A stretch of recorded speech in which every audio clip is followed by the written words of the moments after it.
नमस्कार। तो हमारा अगला चैप्टर है congruency of triangle. Actually, there are two types of figures: similar figures and congruent figures. Similar figures क्या होते हैं? Similar figures मतलब वो figures जिनके शेप सेम हो। जैसे अगर हम देखें हाथी और हाथी का बच्चा एक जैसे दिखते हैं, इनके शेप एक जैसे होते हैं, साइजेस अलग अलग होती है ना।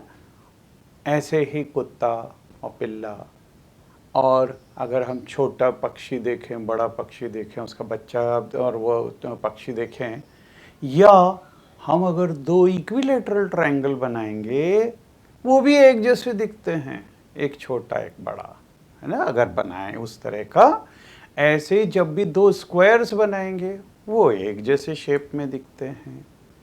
तो जब भी रेगुलर फिगर बनाएंगे, जैसे रेगुलर पेंटागन, दो पेंटागन्स बनाए रेगुलर, वो एक जैसे दिखेंगे। दो सर्कल्स बनाते हैं वो भी हमेशा एक जैसे दिखते हैं, उनके शेप एक जैसे दिखते हैं, साइजेस में भी डिफरेंट।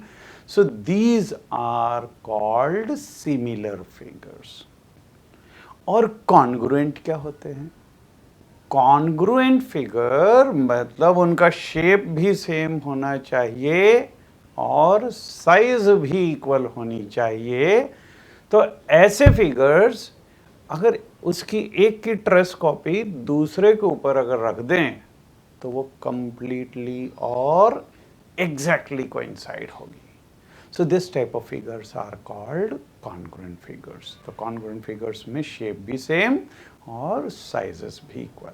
तो अब हम आ रहे हैं, हम धीरे धीरे करके बढ़ेंगे कॉन्ग्रुएंट ट्रायंगल्स के ऊपर, और कॉन्ग्रुएंसी के लिए क्या क्या कंडीशंस होती है ये भी सब हम देखेंगे।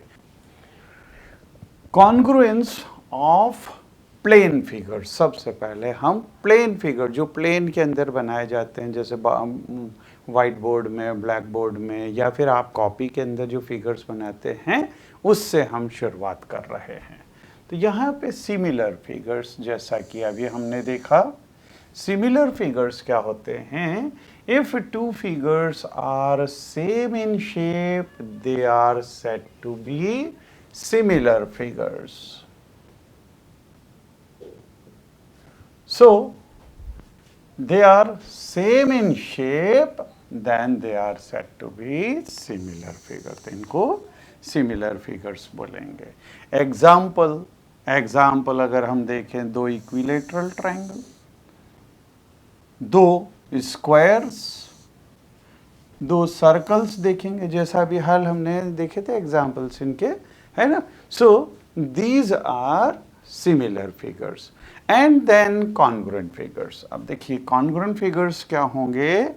Congruent figures, if two figures are same in shape and equal in size, तो शेप भी सेम हो और साइज भी अगर इक्वल हो तब हम बोलेंगे ये कॉन्ग्रुएंट फिगर्स हैं। ठीक है, तो they are said to be congruent figures. We use method of superposition. तो इसको method of superposition का यूज करेंगे to prove congruency. सुपरपोजिशन जैसा कि मैंने बतलाया, एक की ट्रेस कॉपी दूसरे के ऊपर रख दो और अगर वो कंप्लीटली और एग्जैक्टली कोइंसाइड हो तो उसको बोलते हैं method of superposition. In this method, if it trace copy of one figure covers the other figure completely and exactly, then the two figures are said to be congruent figure. अब जैसे यहाँ पे अगर ये दोनों फिगर्स देखें, इसको trace copy, trace paper में इसको ट्रेस कर लें और इसके ऊपर रखें तो एग्जैक्टली कोइंसाइड होगा। So these two figures, these will be congruent figures. Okay, now let us come to congruent line segments. Congruent line segments, if two line segments have the same or equal length, अगर equal length होगी तो अगर उसकी trace copy हम लें और दूसरे के अंदर रखेंगे तो वो कंप्लीटली और एग्जैक्टली कोइंसाइड हो जाएगी. So if they have same length then they are called congruent. Also if two line segments are congruent, तो इसका उल्टा कि अगर ये कॉन्ग्रुएंट है then they will have same length, तो उसकी लेंथ सेम होगी. ठीक है, तो ये भी चीज हम देख सकते हैं कि अगर लाइन सेगमेंट्स की लेंथ इक्वल है, लेंथ अगर सेम है तो उनको कॉन्ग्रुएंट बोलेंगे. और इसका उल्टा कॉन्वर्स कि अगर कॉन्ग्रुएंट है तो उनकी लेंथ सेम होगी. अब जैसे हम यहाँ पे देखें, ये ए बी और सी डी इनकी लेंथ सेम है. इसको अगर इसके ऊपर रखेंगे तो ये कंप्लीटली और एग्जैक्टली कोइंसाइड हो जाएगा. So these two line segments they are said to be congruent to each other. जबकि यहाँ पे अगर इसको इसके ऊपर रखें या इसको इसके ऊपर रखें तो क्या ये कंप्लीटली और एग्जैक्टली कोइंसाइड होंगी? Answer will be no. So these are not congruent but these are congruent line segment. Okay, अब आते हैं कॉन्ग्रुएंट एंगल्स के ऊपर. तो लाइन सेगमेंट्स तो हमने देख लिए. अब एंगल, सबसे पहले एंगल्स होते क्या हैं? एंगल्स के अंदर दो रेज होंगी. दो रेज होंगी, उनका इनिशियल पॉइंट सेम होगा, तो दो रेज मिलके और इसको एंगल को फॉर्म करेंगी. तो if two angles have same measure they are congruent. सबसे पहले तो हम ये देखें कि सेम मेजर, मेजर का मतलब क्या होता है? हमने पिछली बार ये देखा था लाइन्स एंड एंगल्स के अंदर कि एंगल तो एक सिंपल फिगर है. What is measure of line segment? This line segment और मेजर ऑफ एंगल. मेजरमेंट मतलब होता है किसी भी चीज के साथ में एक numerical value along with unit attach कर देना, तो उसको बोलते हैं मेजरमेंट. तो अगर हमारे पास में दो एंगल्स दिए हुए हैं और दोनों एंगल्स का मेजरमेंट अगर सेम हो, ठीक है, अगर दोनों का मेजरमेंट सेम हो, मतलब अगर एक फिगर 30 डिग्री है, दूसरा फिगर भी अगर 30 डिग्री है, तो ये दोनों कॉन्ग्रुएंट होंगे. मतलब अगर एक की ट्रेस कॉपी लेके दूसरे के ऊपर रख दें तो वो कंप्लीटली और एग्जैक्टली कोइंसाइड हो जाएगी. ठीक है, so here if two angles have same measure they are congruent. Also if two angles are congruent, फिर इसका कॉन्वर्स हम देखें कि अगर ये इनका कॉन्वर्स क्या होगा कि अगर एंगल्स कॉन्ग्रुएंट है then their measures will be same, तो इनके मेजर्स सेम होंगे. ठीक है, अब जैसे यहाँ पे, अच्छा इसको लिखेंगे कैसे? इसको लिखने के लिए ये देखिए ये वाला सिंबल यूज होता है कॉन्ग्रुएंसी के लिए. We write angle ABC is congruent to angle PQR. अब देखिए यहाँ पे अगर हम ये देखें, ये फिगर, फर्स्ट फिगर, ये फर्स्ट फिगर है एंगल ABC, ये 40 डिग्री का है. यहाँ पे एंगल PQR ये भी 40 डिग्री का है. ये सेकंड फिगर है. तो यहाँ पे चूंकि इन दोनों का मेजर सेम है तो ये एंगल्स कॉन्ग्रुएंट होंगे, मतलब इसकी ट्रेस कॉपी अगर इसके ऊपर रखेंगे तो वो कंप्लीटली और एग्जैक्टली कोइंसाइड होगी। तो यहाँ पे we write this two angles are congruent because ये इनका मेजर सेम दिया हुआ है। ठीक है, then angle ABC is congruent to XYZ। देखिए ये है ABC और यहाँ पे है ये XYZ, इसका भी मेजर 40 डिग्री है, तो दोनों का मेजर सेम है, तो ये दोनों आपस में कॉन्ग्रुएंट हो जाएंगे। तो यहाँ पे ये कॉन्ग्रुएंट है XYZ, why? Because measure of angle ABC is equal to measure of angle XYZ is equal to 40 degree. अच्छा, अब यहाँ से ये ABC congruent to angle PQR है और angle ABC this is also congruent to XYZ, क्योंकि दोनों की ही 40-40 डिग्री मेजर्स हैं, इसका मतलब ये दोनों आपस में congruent हो जाएंगे। So here therefore angle ABC is congruent to PQR। तो ये PQR के congruent और ABC XYZ के भी, तो PQR ये XYZ के भी congruent हो जाएगा। This will be by equation 1 and 2। ठीक है, तो ये इसके congruent, ये इसके congruent, therefore this is congruent to this also, लेकिन ये इसके congruent नहीं होंगे क्योंकि इसका मेजरमेंट 30 डिग्री है।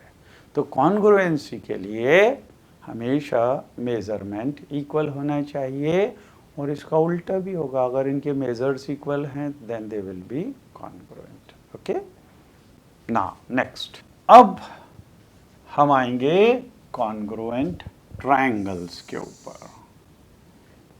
तो देखिए, पहले हमने देखा लाइन सेगमेंट, फिर देखा एंगल, और लाइंस और एंगल्स इनको मिलके ट्रायंगल भी बन रहा है। So now we will see congruency of triangle.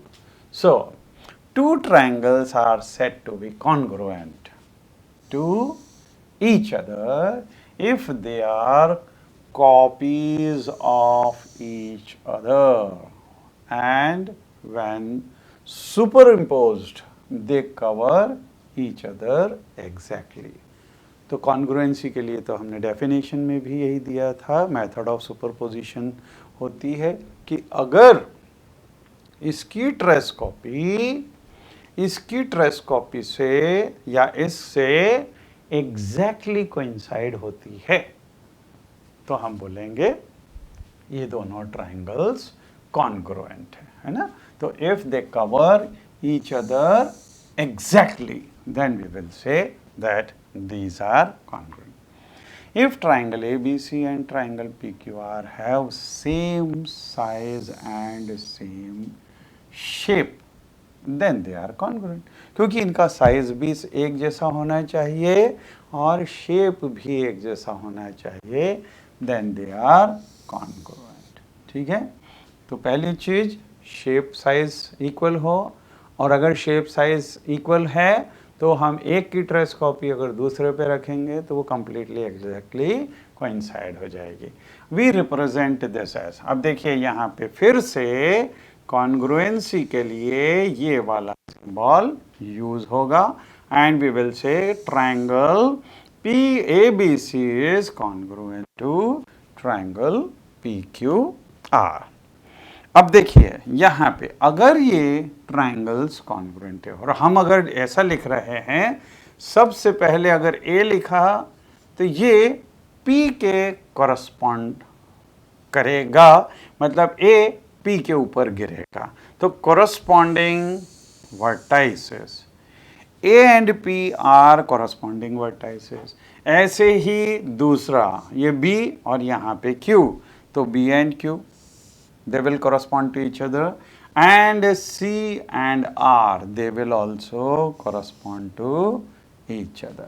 ठीक है, अगर ये फिगर इस तरह का है तो हम ट्राइंगल ABC को QPR के कॉन्ग्रुएंट नहीं लिख सकते। हाँ, इसमें वर्टाइसेस एक दूसरे से कॉरस्पॉन्ड होना चाहिए। फिर कॉरस्पॉन्डिंग साइड्स देखें। अब अगर वर्टेक्स ये और ये B, यहाँ पे A और P और यहाँ पे B और Q, इसका मतलब ये लाइन सेगमेंट AB ये PQ के कॉरस्पॉन्डिंग होगा।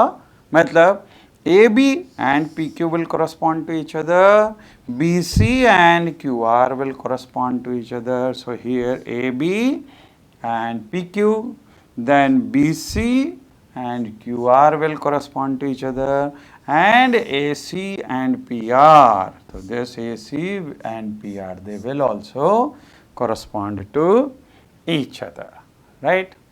तो हमने सबसे पहले वर्टाइसेस का कॉरस्पॉन्डेंस देखा, फिर साइड्स का देखा, अब हम एंगल्स का देखेंगे। तो corresponding angles, angle A and angle P, तो यहाँ पे ये angle will correspond to angle P, then so A and P, then B and Q means this angle, second angle will correspond to this second angle, and angle C and angle R, so this angle will correspond to this angle. Okay, तो ये तीनों angle correspond होना मतलब जब एक के ऊपर एक रखेंगे फिगर तो वर्टाइसेस ए और पी, बी और Q and C and R will coincide. ऐसे ही साइड ए बी ये पी क्यू के साथ कोइंसाइड होगा, बी सी क्यू आर के साथ, और ए सी ये पी आर के साथ में कोइंसाइड होगी। ऐसे ही एंगल ए एग्जैक्टली इसके ऊपर इस एंगल के बराबर हो जाएगा, एंगल बी क्यू के बराबर, और एंगल सी ये आर के बराबर हो जाएगा। And in the above cases the correspondence is, correspondence को इस तरह से एक लाइन बीच में लाइन का टुकड़ा जैसा ऐसा छोटा सा बना देते हैं, मतलब लाइन सेगमेंट का एक एरो इधर एक arrow, means A is corresponding to P, B is corresponding to Q and C is corresponding to R, इस तरह से लिखते हैं। and we may write this as ABC corresponds to PQR। ये सिंबल्स आपको मालूम होना चाहिए क्योंकि आगे यही सिंबल्स हम सीधे यूज करने वाले हैं। If triangle ABC is congruent to FED, अब देखिए यहाँ पे ABC और यहाँ पे FED, under the correspondence ABC is corresponding to FED. Write all the corresponding congruent parts of the triangles. So here अगर देखिए हम इस तरह का एक ट्राइंगल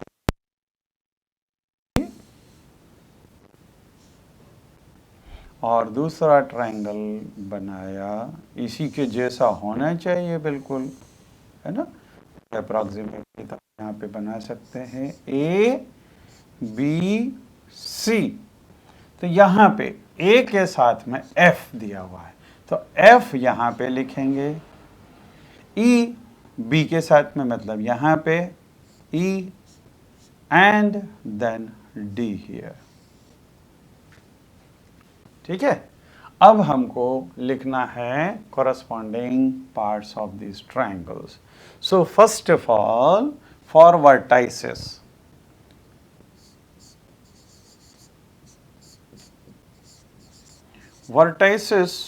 में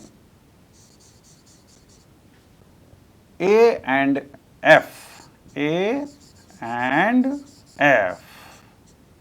then B and E,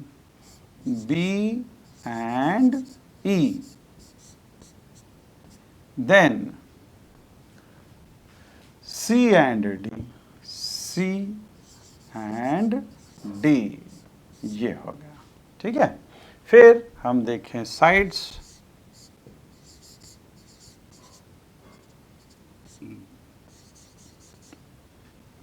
sides में यहाँ ए बी तो इधर F E, A B and F ई।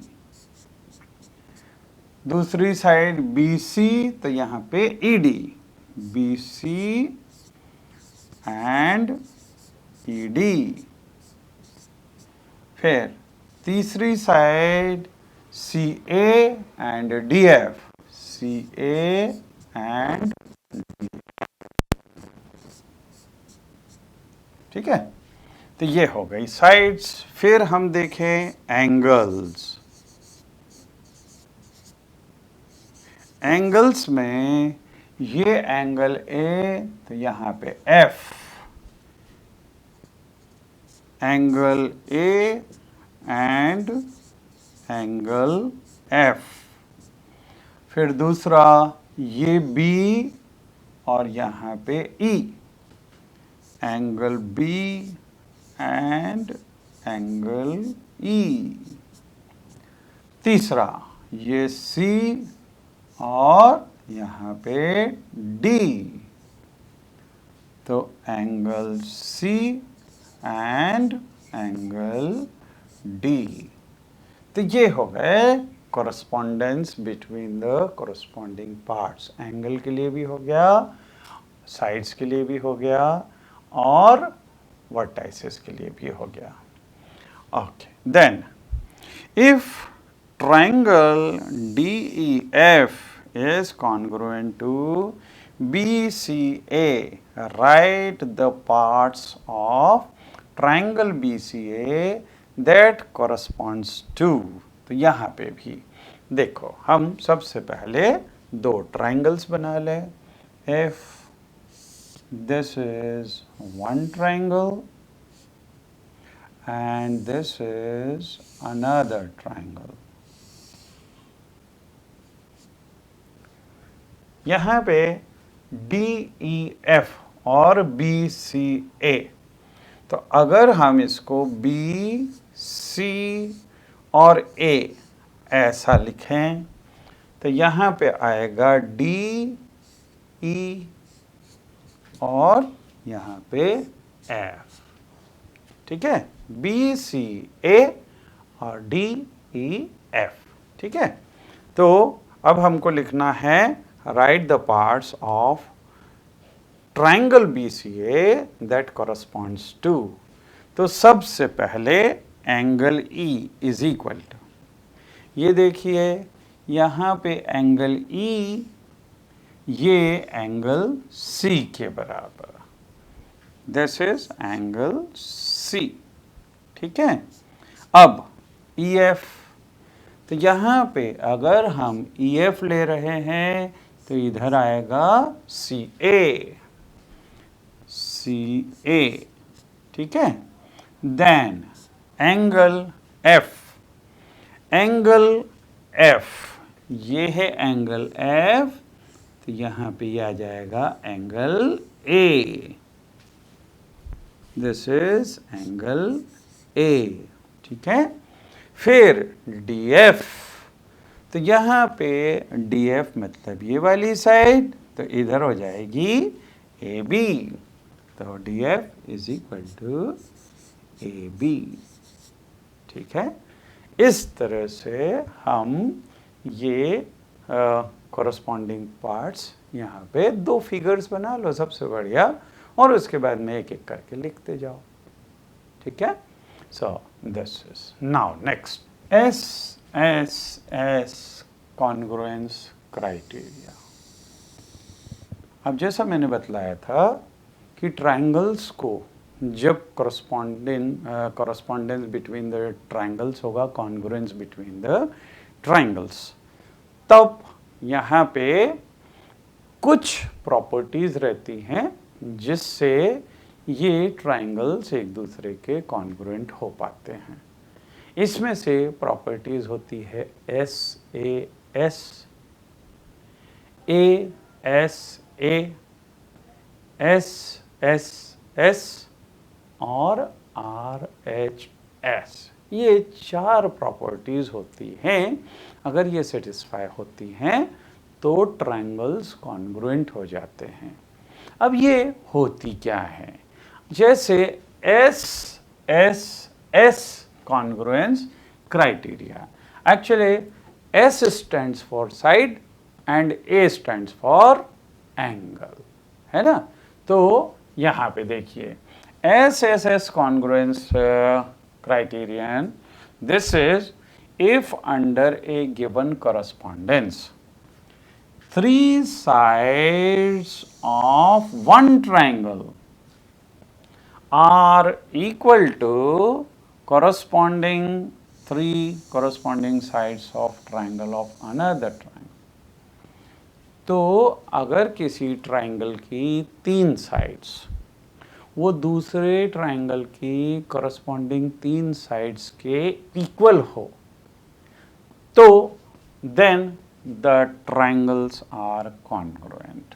मतलब अब अगर मान लीजिए यहाँ पे एक ये ट्राइंगल दिया हुआ हो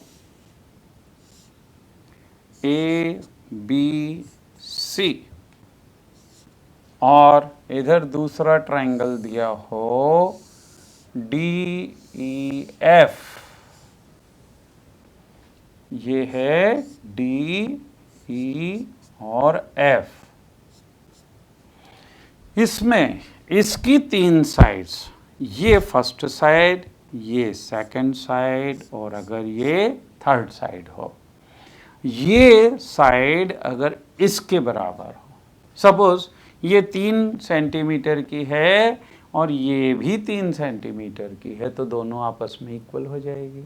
ऐसे ही BC अगर ये 4 सेंटीमीटर की है और ये इसके बराबर हो, ये भी 4 सेंटीमीटर की है। ये अगर 5 सेंटीमीटर की है और ये भी 5 सेंटीमीटर की है, means AC is equal to DF। तो अगर ये साइड्स इक्वल इक्वल दी हुई है तो ये दोनों ट्रायंगल्स कॉन्ग्रुएंट होंगे। मतलब उस केस के अंदर आप अगर इसकी ट्रेस कॉपी बनाओगे और इसके ऊपर रखोगे तो वो कंप्लीटली और एग्जैक्टली कोइंसाइड हो जाएगी। ठीक है? तो अगर 3 साइड्स कॉरस्पॉन्डिंग 3 साइड्स के दूसरे ट्रायंगल के बराबर हो तो एक की ट्रेस कॉपी दूसरे को अपने आप से कंप्लीटली और एग्जैक्टली कोइंसाइड हो जाएगी। This is called SSS congruence criteria। means in this case AB is equal to DE, AC is equal to DF and BC is equal to अगर EF हो then triangle ABC is congruent to triangle DEF।